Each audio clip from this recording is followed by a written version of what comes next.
बंधु मिलन खूब उत्साहजनक होती मु संस्कृत शिक्षक हिसाब से माने आयोजन को निश्चित साधुवाद जनइबी। तेणु एमानकर आगामी दिन में भविष्य जीवन में केमी कुसुम वृष्टि हो कथा मुझे मो वक्तव्य आज पोस्ट बेस उपाध्याय था बढ़िया लगे बहुत शांति लगे खुशी लगे बेस भल होता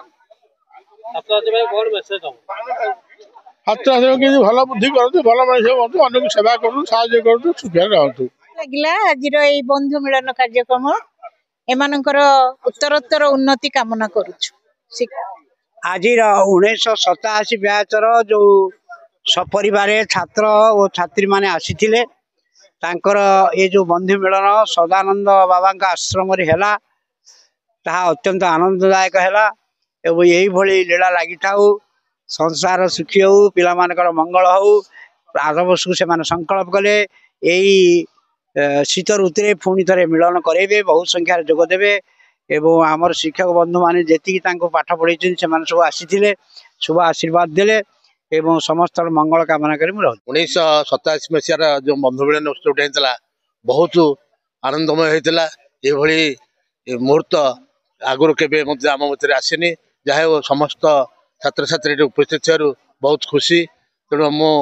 आशीर्वाद करुच्ची से परिवार सहित खुशी रुहतु आनंद रुहतु ये जगन्नाथ निकट में प्रार्थना। आज आमर 1997 बैचर भद्र हाईस्कल समस्त सहपाठी सहपाठिनी एवं आमर गुरु समस्त एकजुट होती आज गोटे एक आनंद मुहूर्त थिला जो मुहूर्त आम निश्चित भाव में एक सुआशीर्वाद पाई आज आम महामिलन थिला एवं गुरु मान आमको सुआशीर्वाद देले एवं आम समस्त गोटे एकाठी एक गोटे भल बंधुत्वपूर्ण वातावरण एवं भविष्य गढ़िया